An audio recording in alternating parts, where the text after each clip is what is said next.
শুধু তাই নয়, বিশ্বনবী আমার বলছেন ওয়াদাল বানাত, এবং তোমাদের মেয়েদেরকে হত্যা করা আল্লাহ রাব্বুল আলামিন হারাম করে দিয়েছেন। তোমার মেয়ে হয়েছে, তোমার কন্যা হয়েছে, তুমি তোমার মেয়েকে, তুমি তোমার কন্যাকে কখনোই যেন হত্যা করবে না। ভাইজানেরা আমার, আমার মা, আমার বোনেরা খুব ভালো করে শোনান। বিশ্বনবী আমার মেয়েদের সম্পর্কে বলছেন, আল্লাহর নবী বলছেন মানিবতুলিয়া মিন হাদিহিল বানাতি বিসাইইন ফাহসানা ইলাইহিন্না কুন্না লাহু সিতরাম মিনান নার। বিশ্বনবী আমার বলছেন তোমাদেরকে যদি মেয়ে দিয়ে পরীক্ষা করা হয়, তোমাদেরকে যদি কন্যা দিয়ে আল্লাহ রাব্বুল আলামিন পরীক্ষা করে থাকেন, তাহলে তোমরা কি করবে? তাদের সাথে ভালো ব্যবহার করবে, তোমরা তাদের সাথে সৎ ব্যবহার করবে। আর যদি তোমরা তাদের সাথে সৎ ব্যবহার করো, বিশ্বনবী আমার বলছেন ওই মেয়েগুলো কাল কিয়ামতের দিনে যখন জাহান্নামের দিকে পিতাকে নিয়ে যাওয়া হবে, এমন সময়তে ওই মেয়েরা জাহান্নামের আড় হয়ে যাবে, ওই মেয়েরা জাহান্নামে পর্দা হয়ে যাবে, পিতাকে জাহান্নামে যেতে দেবে না। ভাইরা আমার, বন্ধুরা আমার, বিশ্বনবী আমার শুধু তাই বলেননি, বিশ্বনবী আমার বললেন যে মেয়েদেরকে তোমরা হত্যা করবে না। তোমাদের মেয়েদের দিয়ে যদি পরীক্ষা করা হয়, তোমাদেরকে যদি আজমাইশ করা হয়, তোমরা তাদের সাথে ভালো ব্যবহার করে থাকো, তাহলে ওই মেয়েরা তোমাদের জন্য জাহান্নামের আড় হবে। মেয়েদের কতটা যেন কথা বয়ান করা হয়েছে, তাদের কতটা যেন ফজিলত বলা হয়েছে। ভাইরা আমার, বন্ধুরা আমার, ওই মেয়েদের যেন কথা বলা হয়েছে যে মেয়েরা জাহান্নামের আড় হবে। এই কথাটা আমার নবী বলেননি যে তোমাদের মধ্যে যদি কাউকে ছেলে দিয়ে পরীক্ষা করা হয়, তাহলে তোমার যদি ছেলে 4খানা 5খানা থাকে, কেউ যদি বিকলাঙ্গ থাকে, কেউ যদি অন্ধ থাকে, এই মতো করে যদি আল্লাহ রাব্বুল আলামিন তোমাদের পরীক্ষা করেন, তাহলে তোমাদের জন্য ওই ছেলেরা আড় হবে, পর্দা হবে। এই কথাটা বিশ্ব নবী আমার বলেননি, এই কথাটা বিশ্ব নবী আমার বলেছেন যদি তোমাদের মেয়ে হয়, তাহলে ওই মেয়েরা কাল কিয়ামতের মাঠে তোমাদের যেন জাহান্নামে যেতে দেবে না। শুধু তাই নয়, বিশ্বনবী আমার বলছেন মান আলা জারিয়াতাইনে দাখালতু আনা ওয়া হুয়াল জান্নাতা কাহাতাইনি। বিশ্বনবী আমার বলছেন তোমাদের যদি 2খানা মেয়ে থাকে, 2খানা যদি কন্যা থাকে, তাহলে ওই 2খানা মেয়ের সাথে তোমরা ভালো ব্যবহার করবে, তোমরা তাদের সাথে ভালো করে লালন পালন করবে। তাহলে ওই মেয়েরা যখন বালেগা হয়ে যাবে, তোমরা সুন্দর করে দেখাশোনা করে লালন পালন করে বড় করবে। বিশ্বনবী আমার বলছেন সেই মেয়ের পিতা এবং আমি নবী মুহাম্মদ সাল্লাল্লাহু আলাইহি ওয়াসাল্লাম কাল কিয়ামতের মাঠে জান্নাতে যখন প্রবেশ করব, একই সঙ্গে জান্নাতে প্রবেশ করব। মা আমার, বোনেরা আমার, আপনাদের এতটা যেন গুরুত্ব দেওয়া হয়েছে, আপনাদের এতটা যেন ফজিলত বয়ান করা হয়েছে। মা আমার, বোনেরা আমার, শুধু তাই নয়, বিশ্বনবী আমার বলছেন, যদি তোমাদের দুইখানা মেয়ে থাকে আর ওই দুইখানা মেয়ে তোমরা লালন পালন করলে ওই মেয়েগুলো বালেগা হয়ে যাবে। যখন তারা যুবতী হয়ে যাবে, ওই মেয়েদের যেন একটা ভালো ছেলে দেখে বিয়ে দেবে। বিশ্বনবী আমার বলছেন, ওই মেয়ের পিতা এবং আমি কাল কিয়ামতের মাঠে একই সঙ্গে থাকব।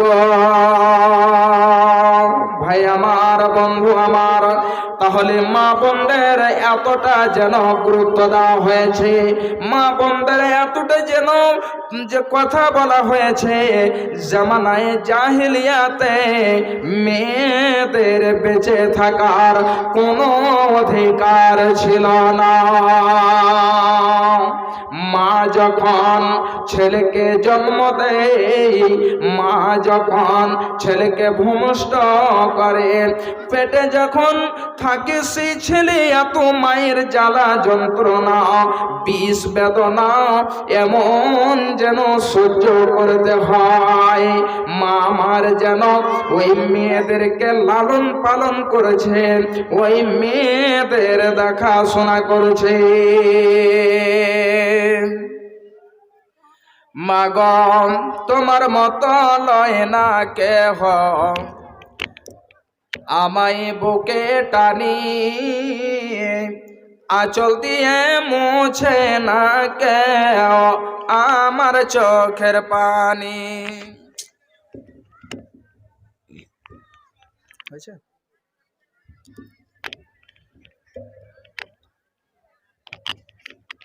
থেকে যাবে। মাগ তোমার মতো লয় না কেহ, আমায় বুকে টানি, আঁচল দিয়ে মুছে না কেহ আমার চোখের পানি। চলে গেলে জানাই আমায় লীলানা, পথে পড়ে কান্দি আমি নাই যে ঠিকানা, পথে পড়ে কান্দি আমি নাই যে ঠিকানা।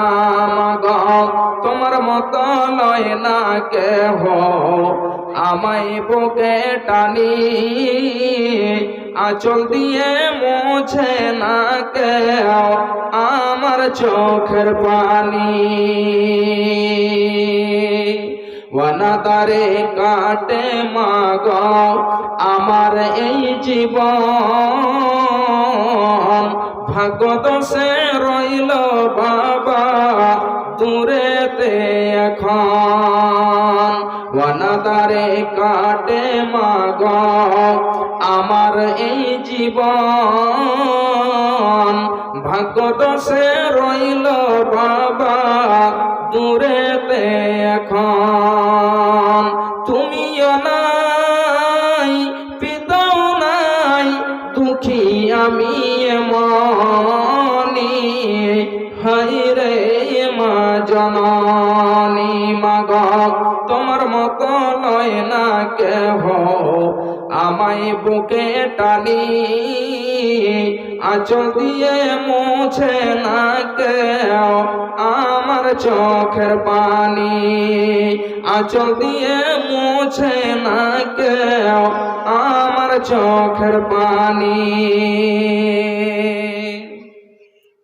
তাহলে ভাই আমার, মা বোনদেরকে এতটা ইজ্জত দেওয়া হয়েছে, তাদেরকে বেঁচে থাকতে দেওয়া হতো না, তাদেরকে জীবিত হত্যা করে দেওয়া হতো, মাটিতে পুঁতে দেওয়া হতো। বিশ্ব নবী আমার আসলেন এবং এসে মা বোনদেরকে এতটা যেন মর্যাদা দিয়েছেন, তাদেরকে কতল করা, তাদেরকে জীবিত মেরে দেওয়া বিশ্ব নবী আমার হারাম করে দিয়েছেন। আল্লাহ রাব্বুল আলামিন ছেলেদেরকে মেরে দেওয়া, কতল করে দেওয়া এটা হারাম করে দিয়েছেন। ভাইজানেরা আমার, আমার মা, আমার বোনেরা,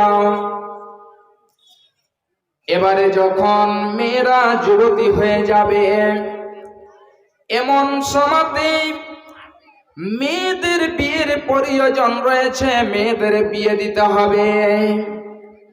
বিশ্বনবী আমার বলছেন, যখন মেয়ের বিয়ে দেবে এমন সময়তে মেয়ের ইজাজত নিতে হবে। আপনার মেয়ে বিয়ে করতে চায়, বিয়েতে রাজি আছে কিনা? যদি আপনার মেয়ে যুবতী থাকে তাহলে যেন আপনার মেয়ের ইজাজত নিতে হবে। ভাইজানেরা আমার, এবারে যখন মেয়েদের বিয়ে দেবে, মেয়েদেরকে কাউরির মেয়েকে বিয়ে করবেন, এমন সময়তে আল্লাহ রাব্বুল আলামিন বলছেন যে তাদেরকে মোহর আদায় করে দাও। আল্লাহ রাব্বুল আলামিন বলছেন, ওয়া আতুন নিসা সাদকাতিহিন্না নিহলা, তোমরা তোমাদের বিবিদেরকে মোহর আদায় করে দাও। তোমার যে বিবির মোহর রয়েছে, যার কারণে তুমি তোমার বিবির শরমগাহটাকে হালাল করেছ, তার যেন লজ্জা স্থানটাকে হালাল করেছ, ওর বদলে তুমি তোমার বিবিকে মোহর আদায় করে দাও। ভাইজান আমার, আমার মা, আমার বোনেরা, বীজ করতে হবে। হযরতে আয়েশা সিদ্দিকা রাদিয়াল্লাহু তাআলা আনহা বলছেন, খুব ভালো করে শুনে রাখুন। হযরতে আয়েশা সিদ্দিকা রাদিয়াল্লাহু তাআলা আনহা বলছেন, জামানায়ে জাহেলিয়াতে 4 রকম ভাবে বিয়ে দেওয়া হতো। 1 নম্বরে আমাদের মধ্যে যে বিয়েটা প্রচলন রয়েছে, মেয়ের গার্জেন কিংবা ছেলের গার্জেন, মেয়ের গার্জেন কিংবা ছেলের গার্জেনকে বলবেন যে হে আমার ভাই, আমার মেয়ে রয়েছে, তোমার ছেলে রয়েছে, তুমি বিয়ে দেবে কে দিবে না বলো। এই মতো যখন রাজি হয়ে যাবে, ছেলে মেয়ে যখন রাজি হয়ে যাবে, একটা মোহর ধার্য করে তার বিয়ে দিতে হবে। এই প্রথাটা জামানায়ে জাহেলিয়াতেও ছিল। হযরতে আয়েশা বলছেন, এই প্রথাটা বিশ্ব নবী আমার যেন রেখে দিয়েছেন, ওই প্রথাটা এখনো রয়েছে। এবারে 3খানা প্রথা, কত যেন নোংরা, কত যেন নোংরা প্রথা ছিল। খুব ভালো করে শুনুন। হযরতে আয়েশা সিদ্দিকা রাদিয়াল্লাহু তাআলা আনহা বলছেন, যখন কাউরির বিবি, যখন কাউরির স্ত্রী হায়জা হতো, যখন তার মাসিক চলে আসতো, এমন সময়তে তার বিবিকে বলতো যে হে আমার বিবি, তুমি যাও, ওখানে একটা লোক রয়েছে, তুমি তার সাথে যে রাত কাটাও, তুমি তার কাছে থাকবে, তুমি তার সাথে মেলামেশা করবে, তুমি তার সাথে যত যা রয়েছে তুমি করবে। এবং যখন ওই মেয়েটার পেটে বাচ্চা চলে আসতো, সন্তান চলে আসতো, এমন সময়তে যেন তার বিবিকে নিয়ে আসা হতো। নিয়ে আসার পরে যদি তার স্বামী চাইতো তাহলে তাকে হাত লাগাতো, যদি তার স্বামী চাইতো তাহলে যেন তাকে ব্যবহার করাতো, আর যদি না চাইতো তাহলে তাকে ওই মতোই রেখে দিত।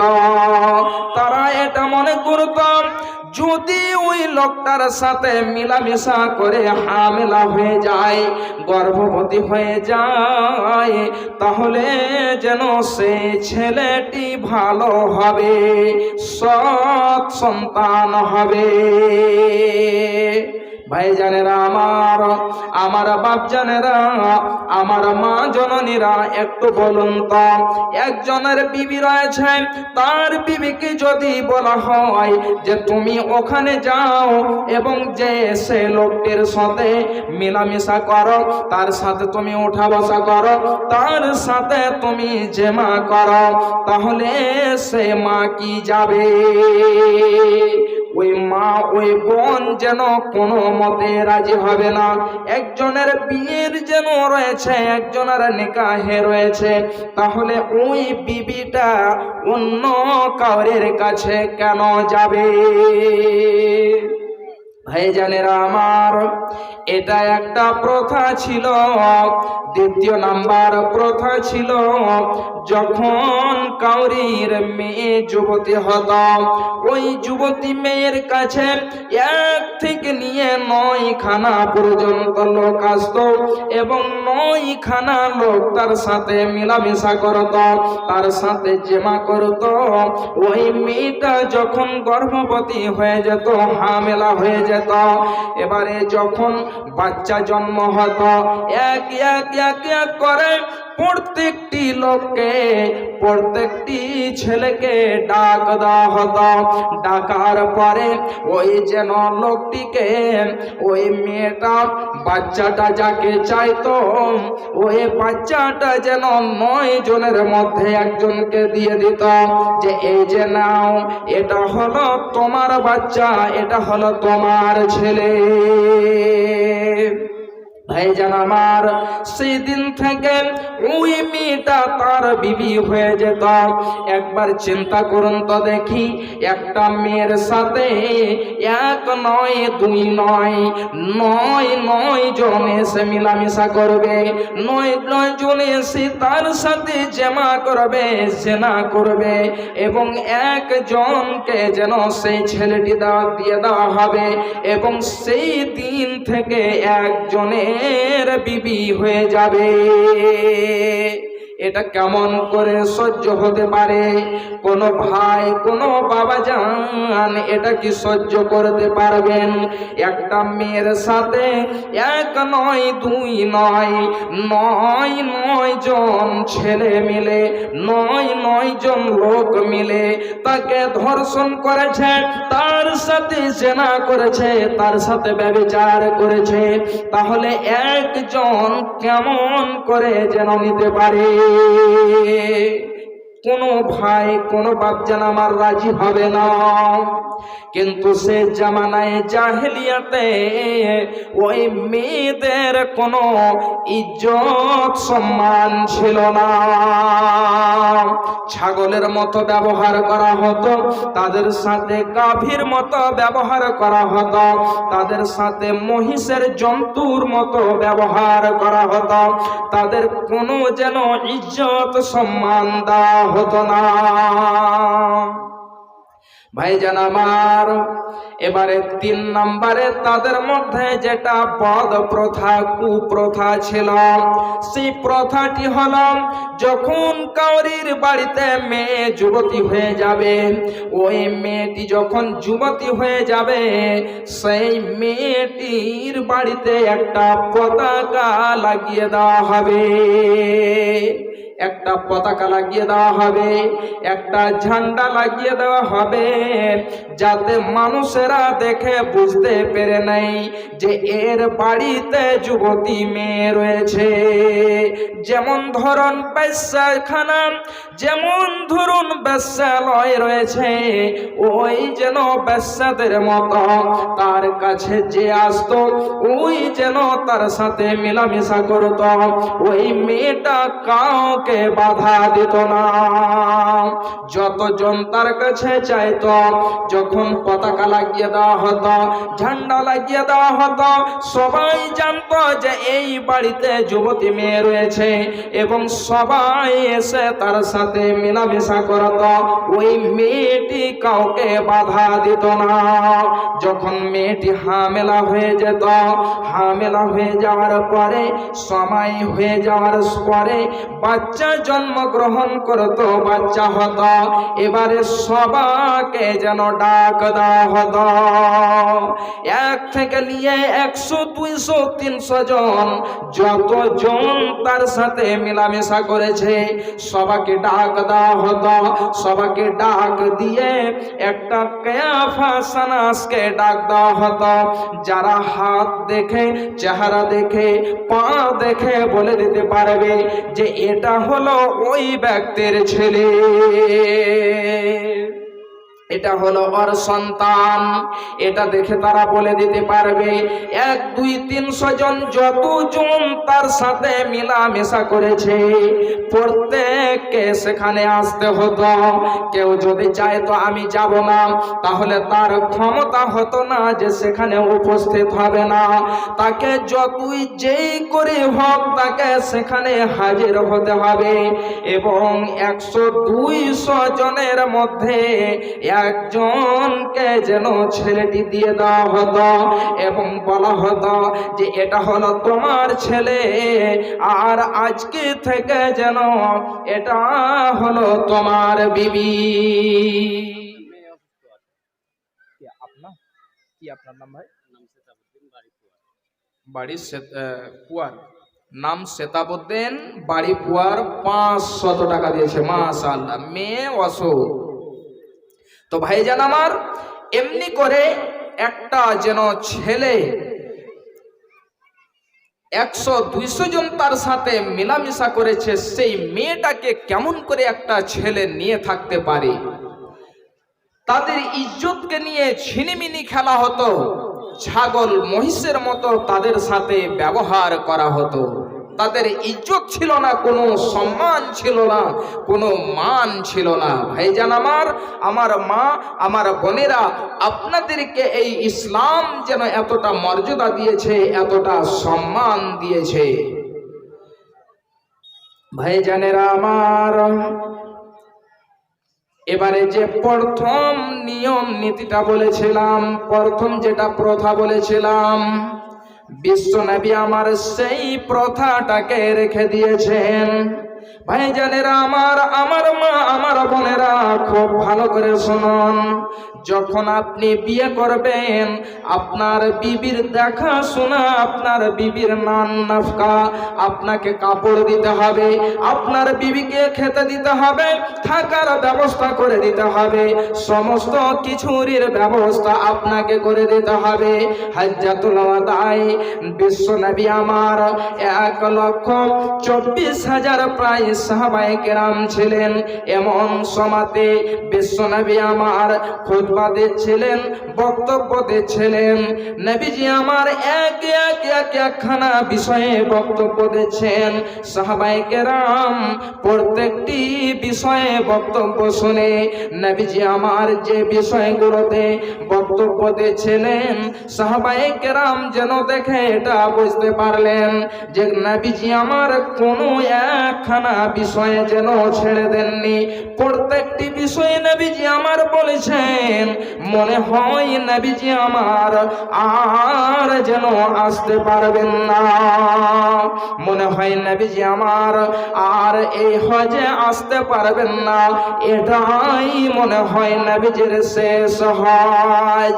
এমন সময়তে বিশ্বনবী আমার সাহাবায়ে কেরামদের বলছেন, হে আমার সাহাবীরা শুনো, ফাত্তাকুল্লাহ ফিন নিসায়ে, হে আমার সাহাবীরা শোনো, তোমরা তোমাদের স্ত্রীর সম্পর্কে আল্লাহকে ভয় করবে, তোমরা তোমার বিবির সাথে চলাফেরা করবে, এই সম্পর্কে তোমরা আল্লাহকে ভয় করবে।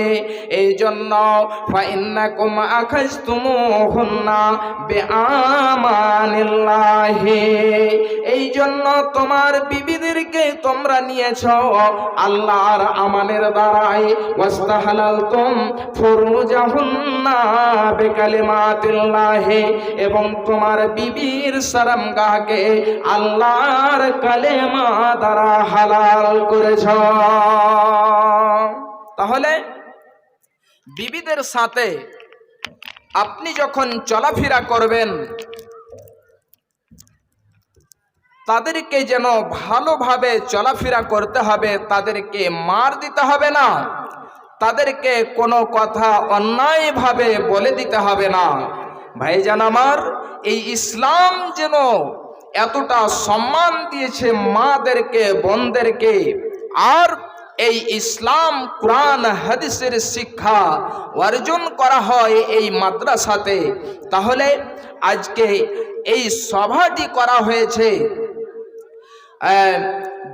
এই মাদ্রাসার জন্য, যেখানে আপনাদের ছেলে মেয়েরা, ছোট ছোট ছেলেরা শিক্ষা অর্জন করে, কোরআন হাদিসের জ্ঞান অর্জন করে। তাহলে সময় আমার বেশি নেই, আমি কয়টা মিনিট আপনাদের দিকে হাতটা বাড়িয়ে দেব এবং আপনারাও আমার দিকে একটু হাতটা বাড়িয়ে দেবেন এবং সাদকায়ে জারিয়া আপনারা হিসাবে করে যাবেন। ভাইজান আমার, প্রথমে একজন ভাই আমার 500 টাকা দিয়েছেন, পুয়ার বাড়ি, তার মেয়ে অসুখ রয়েছে, আল্লাহ তুমি তার মেয়েকে সুস্থতা দান করো, লা বাসা তুহুরুন ইনশাআল্লাহ, আল্লাহুম্মা আমিন। এবং একজনে 100 টাকা দিয়েছে, আল্লাহ তুমি তার দানকে কবুল করো, আল্লাহ তুমি তার উদ্দেশ্যকে পূরণ করো, আমিন, আল্লাহুম্মা আমিন। ভাইজান আমার, আজকে আমি এই গোলগাঁও গ্রামের এবং এলাকার ভাই এবং মা বোনদেরকে আমি দেখতে চাই, একটা জন এই মাদ্রাসার জন্য, কোরআনের হেফাজত করার জন্য 5,000 টাকার দাতা একজন আসুন। 5,000 টাকা দেনেওয়ালা একজন আল্লাহর ওয়াস্তে আসুন। এই কোরআনের রক্ষা করার জন্য, কোরআনের হেফাজত, কোরআনের শিক্ষার প্রচার প্রসার করার জন্য একটা জন আসুন, 5,000 টাকা দেনেওয়ালা। ভাইজান আমার, এতগুলো ভাইজান আছেন, বাপজান আছেন, মা বোনেরা আছেন, একটা জন 5,000 টাকা দেনেওয়ালা এবং 5 জন 2,000 করে চটচট করে আসুন। আর তার সাথে 5 জন 1,000 টাকা করে আসুন। 5 জনে 1,000, 5 জন 2,000 এবং একটা জনের কাছে আমি চেয়েছি 5,000 টাকা। আসুন ভাইজান আমার, বিশ্ব নবী আমার বলছেন, as-সাদাকাতু তারাদ্দুল বালা। সাদকা যদি আপনি করেন তাহলে কি হবে? আপনার বালা দূর হয়ে যাবে, মুসিবত দূর হবে। শুধু তাই নয়, অনেকগুলো হাদিস রয়েছে, তার মধ্যে একটি হাদিস রয়েছে, বিশ্ব নবী আমার বলছেন, দাউ মারাযাকুম বিসাদাকাতে। কি না 1,000 টাকা পুরিয়ে দেন। আচ্ছা, খুব গরিব, তারপরেও তিনি 500 টাকা দিয়েছেন। রেজাউল হক সাহেব, মাশাআল্লাহ। একই তোমার বান্দা বান্দে কোথা হতে ছিল, 500 টাকা দিল এসে তাড়াতাড়ি। এই 500 টাকা দিল মাদ্রাসা চালাবো বলে, এ দানের দানকে মাওলা গ্রহণিয়া নিবে, হায়াত দারাজ মাওলা তুমি করে দেবে। ও গো আল্লাহ দয়াময়, দয়া প্রকাশিয়া এ দানের দানকে নাও গ্রহণ করিয়া, আমিন, আল্লাহুম্মা আমিন। 5 জন আসুন 1,000 টাকা করে, 5 জন 2,000 এবং একজনের কাছে শুধু আমি চেয়েছি এই কোরআন হাদিসের শিক্ষার প্রচার প্রসার করার জন্য আল্লাহর ওয়াস্তে একটা জন 5,000 টাকার দাতা চট করে আসুন। বিশ্বনবী আমার বলছেন, দাউ মারাযাকুম বিসাদাকাতে। তোমাদের অসুখ ব্যক্তিদের, অসুস্থ ব্যক্তিদের দান করে, সাদকা করে তোমরা চিকিৎসা করো, তোমরা এলাজ করো। ভাইজান আমার, এতগুলো মানুষের মধ্যে কিংবা আমার আওয়াজ অনেক দূর পর্যন্ত যাচ্ছে, আপনারা যত তাড়াতাড়ি পারেন আসুন। 5,000 টাকা একজন এবং 5 জন 2,000 টাকা, 5 জন 1,000। অল্প, আমি বেশি জোর করে আপনাদেরকে বলিনি, যতটা আপনারা পারবেন আপনারা দিয়ে যাবেন। ভাইজান আমার, তাহলে আপনাদেরকে আমি একটি হাদিস আরো শোনাচ্ছি। বিশ্ব নবী আমার বলছেন, যখন মানুষ মারা যায় তখন যেন তার সাথে তিনখানা জিনিস যায়, তিনটি বস্তু যায়।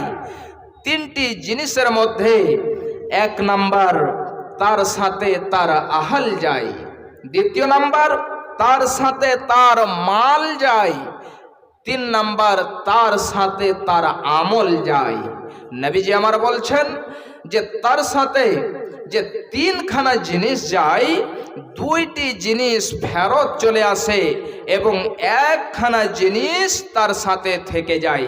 তার আহাল ফেরত চলে আসে, তার যা কিছু মাল গিয়েছিল মাল ফেরত চলে আসে এবং তার আমলটা বাকি থেকে যায়। তার আমলটা শুধু বাকি থেকে যায়। ভাইজান আমার, তাহলে পৃথিবীতে আপনি যা খেয়েছেন, যা আপনি খাবেন, যা পড়েছেন, আপনার সমস্ত কিছু শেষ হয়ে যাবে খেয়ে পরে, এবং আপনার যেটা বাকি থাকবে, আপনার সঙ্গে যেটা যাবে সেটা হলো আমল, সেটা হলো আমল।